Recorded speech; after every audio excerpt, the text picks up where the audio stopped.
You see, I was only a prototype for the rest of the class of E2 class when we were introduced in 1913. I was used a lot and showed we could be useful and reliable. I, on the other hand, was never to have had a service life that you and the others had. But I was wrong. I was kept with the London, Brighton and South Coast Railway and got to do passenger trains and freight work. Even if I did a little work, I still considered it a big deal and worth doing. You and I never met much and barely spoke, but we would exchange whistle salutes as we passed by. And towards the end of 1913, I was put to the side and retired. But that was short-lived, and I was handed over to Sodor to help with the railway's growth. But I was in terrible shape, and being used so long, my parts were worn, and at the time was difficult to repair. But what was worst of all was the way I was treated by the old controller. Throughout 1914, before the outbreak of World War I, I was treated badly by the people who did not know how to drive us engines properly. But that was because the controller assigned them to do that, to make them look like professional crew members. I never had any accidents while this happened, but I was so angry and embarrassed that I rapidly lost my pride and faith in who I was, and I went into a deep depression. Around early 1914, I was scolded and looked down by the old controller. The fact was that he never really understood how to run a railway and was only into money and greed. He later told me that after I was to take a night passenger train, I was going to be withdrawn and later sold for scrap, mainly due to my parts being so old and overused a lot, and not getting enough repairs done correctly. At this point, I was so upset and enraged, my pain burning out of control, and started to plot my revenge against the controller.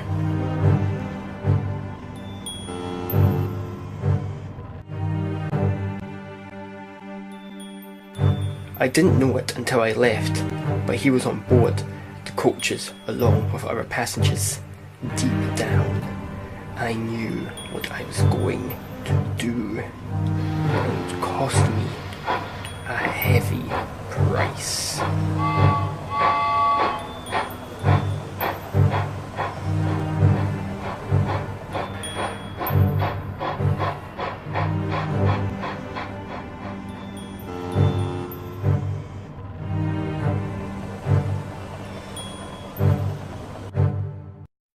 As I neared the station on my journey, my driver applied the brakes.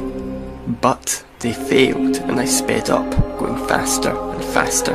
I refused to listen to my driver's pleas to stop, and after I got turned onto the wrong track and saw I was heading towards a cliff, I gave in to my hatred and pain and shouted out my last words, cursing and falling to my death, taking every soul with me,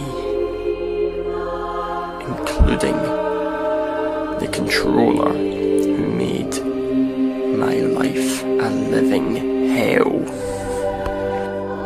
So, that's it. That's the reason why all this has happened ever since.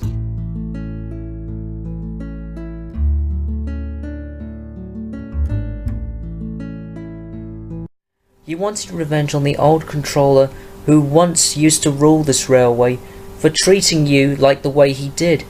In the end, you got your revenge, but it cost you your own life, and all those people. I understand it. I understand the pain and rage you had to suffer from. But surely, deep down, you had to regret what you did in shame and remorse. Those other people didn't deserve to die, and neither did your crew.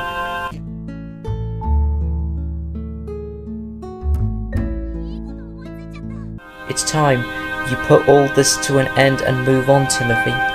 It's not worth being in this state of evil that you've been in for all these decades.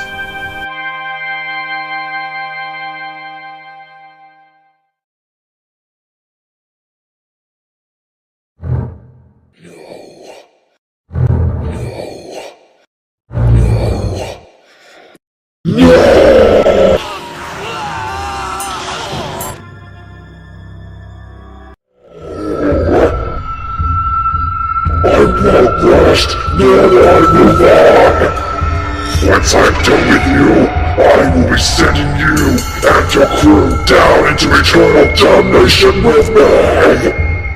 Timothy, you're being controlled by that inner demon. Fight it off. Break free. You cannot stop me! I will send you to hell! You can't prevent me from completing my quest! The end is upon you! What? But how? No. Curse you! Curse you, Thomas!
Thomas was still feeling let down about how he failed to get to Timothy.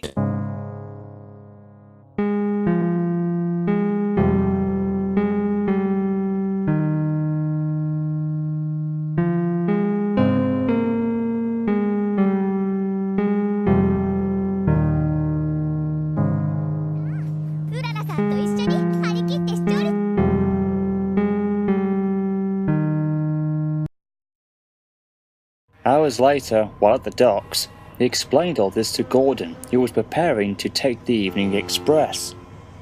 Gordon did not believe any part of the story one bit, and thought that the little blue tank engine was out of his mind, and that he only saw something out of his imagination.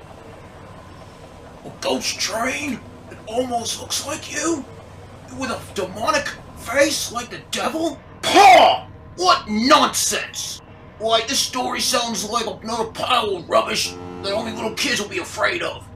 Thomas once again tried to tell Gordon that this was all real and not fake, but the big blue engine was having none of it. Oh, you silly little tank engine! All this is just fiction! Why? If I really saw a ghost, well, I just simply stand up to it and scare it away! Even if all this Timothy, or whatever nonsense, or whatever you call him, would scare the likes of me? Paw! Just remember, little Thomas, I'm an important engine, and I don't have time for made-up stories that things will go bump in the night. Good night!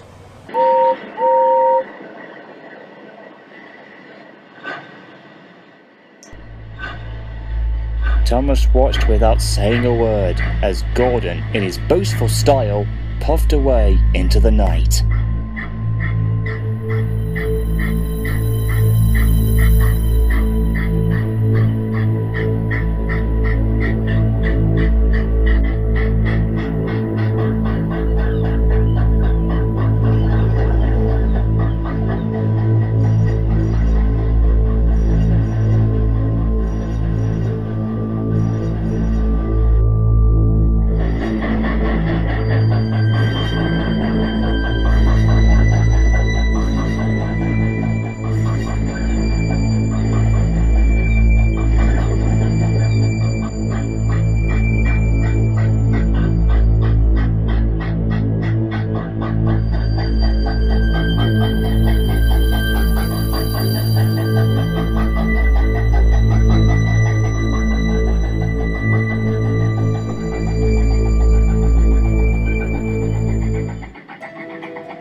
Gordon was making excellent timing, with the night being clear and the signals shining green.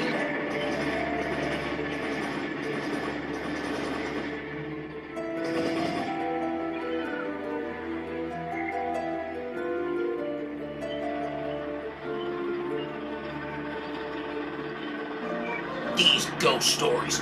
Huh!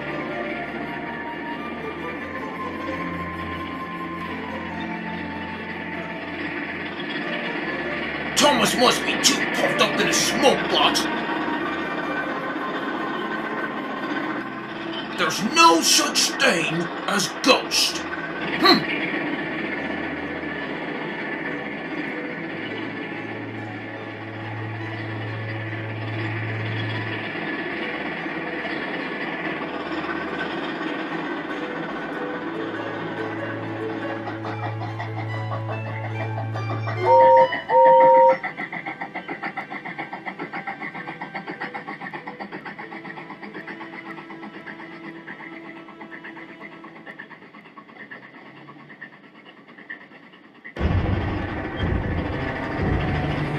As he neared the viaduct, his driver saw the signal ahead, and it was red.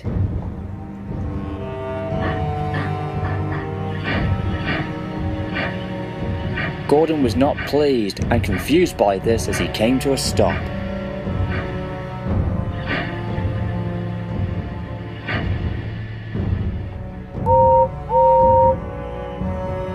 I don't understand it. I'm the only engine on the line at this time of night, and Henry is not due with the Flying Kipper until morning. But he was wrong. A blanket of fog suddenly came down, followed seconds later by a deep whistle he had never heard before.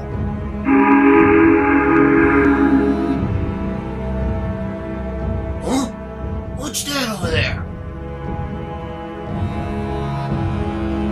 It looks like a...